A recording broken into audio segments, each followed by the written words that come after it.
Cheers na lang! Joke lang.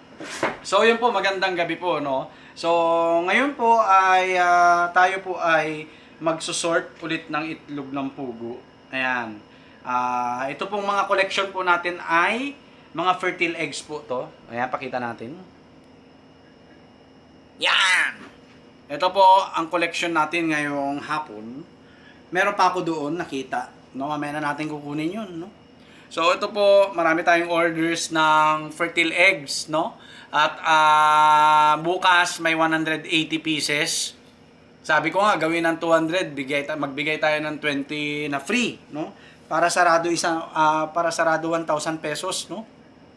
Tapos sa kawag may 100 pieces din tayo. That is 500 pesos. Tapos sa Candelaria, 400 pieces. 2,000 men, pera. No? So, yun po, no? Tara, mag-ano na tayo. Sort tayo. Ayan, no? Gaganda, boy. Napaka-solid na nito. Oh? Halos lahat, eh. Wala nang tapon, eh. Halos wala na po. Sa totoo lang. Pinipilian ko lang ng mga best of the best para sa mga, ano natin, parokyano, no? Oh, gaganda na oh. Bilog na bilog, ang lalaki, di ba? Okay. So yan, pag gusto pa po ninyo na mag-acquire ng mga pugo natin dito, kung gusto niyo mag-start, no, ng tawag diyan, pugo business. Pero kapos ang budget nyo, may re-recommend ako po, bumili na lang kayo ng fertile eggs po. Ayan, oh. Sabihin mong bili ka ng mga 500 pieces. Okay? Kahit 200 lang mapisa doon, panalo ka, boy. Alam nyo po kung bakit? Wala po kayo mabibiling per piraso ng RTL. Wala po talaga. No? Wala po talaga. Kung gusto nyo, maghanda kayo ng 18,000 nyo para sa minimum na 500 heads. Ayan, oh, gaganda. Oh. Yun po. Kung may budget kayo, wala naman problema. Ano? Pero kung tight yung budget nyo, at may pinaglalaanan kayong ibang mga bagay pa, kailangan nyo magsimula po sa fertile eggs. No? Kung hindi naman kaya ng budget talaga. No? Okay? Ayan, ang gaganda po. Sabihin mong umorder ka ng tawag rito ng 500 piraso ng ganito. Tapos ang mapisa is 200. Panalo ka na po. Panalo ka na. Bakit? Kasi pag bibili ka ng RTL, ito sabihin ko sa inyo. Pag bibili ka ng RTL, boy, minimum 500 pieces. Opo, 500 pieces po yan. Wala pong tingi-tingi dyan, boy. Hindi katulad ng manok, no?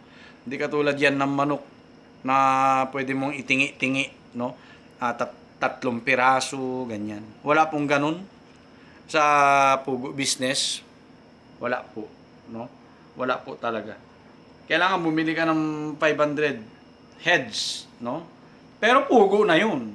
Pugo na 'yun. Malapit na mangitlog. No? Kaya tayo lang naman nag-o-offer sa mga gusto magsimula pero walang panimula, no? Na budget. Ito po, no? Pwedeng-pwede 'to.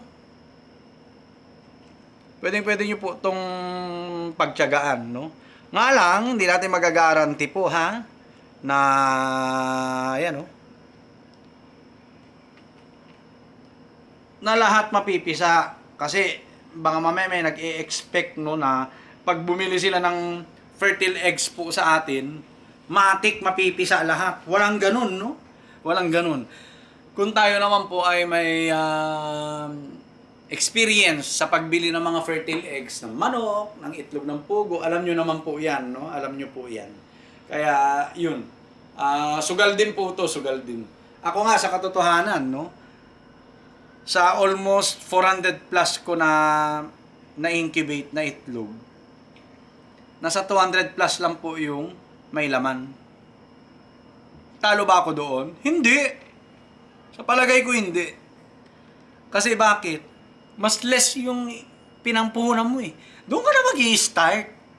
No, katulad niyan, 400 plus, 200 plus yung may laman. Sabihin na natin 200. From the moment na maging sisiw yan, 200 na yan, no? O, may mortality pa. Sabi mo, 50, 150 pieces. Diyan ka na makakapag-start, no? Na mamili ng breeders mo, tapos mamili ng mga layers mo. O, araw-araw yun, may production ka na ng fertile eggs. Sa sarili mo. Di ba? Mapipili mo na, mailalagay mo na sa incubator kung ilan yung gusto mo.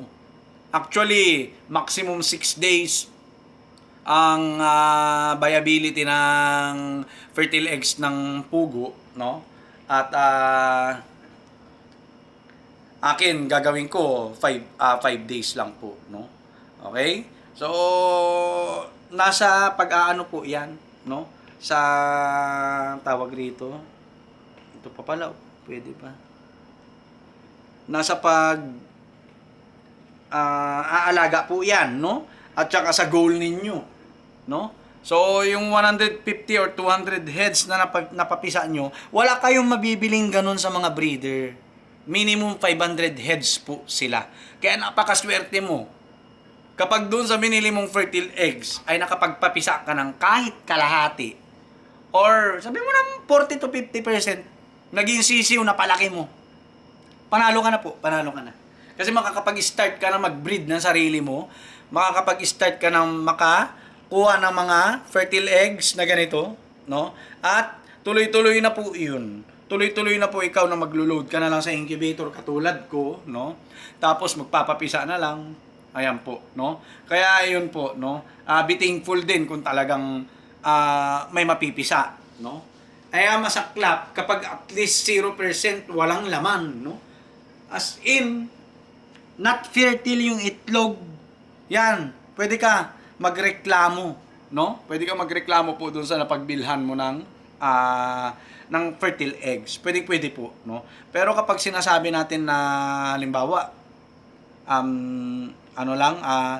tawag rito, may 40%, 50%, okay ka na doon. Kasi ganito po 'yan, no? Kung bakit nangyayari yan sa quail breeding, lalo sa fertile eggs. Kasi flock mating po ang pugo, no? Hindi naman tayo nagkulang sa proportion ng or ratio ng lalaki sa babae, no? So doon sa taas na kulungan natin 10 lalaki, 40 inahin. Saktong-sakto yung sobra pa nga, no? Yung lalaki natin. Sa baba ganun din po, no? So hindi naman natin masasabi na lahat yung inahin is may chance makastahan. Kung kayo po matyaga, no? 1:1, no? Sige, no? Marami kayong kulungan, marami kayong space. Sige, no? Pag mababa yung fertility, ireklamo mo. Pero pag ganyan na flock mating po siya, no? Hindi mo rin maaasahan po na meron po talagang hindi fertile. Wag lang po yung as in 0%, 10%, 20% lang po yung fertile. Masama na po yun, no? Masama na po yun. At malaki ang epekto po yun sa mga katulad po natin na nagbebenta ng fertile eggs. Okay? So yun lang po. God bless po sa ating lahat. Yan o, ang dami. Ilalagay na po natin to doon sa kanilang lagayan. Alright.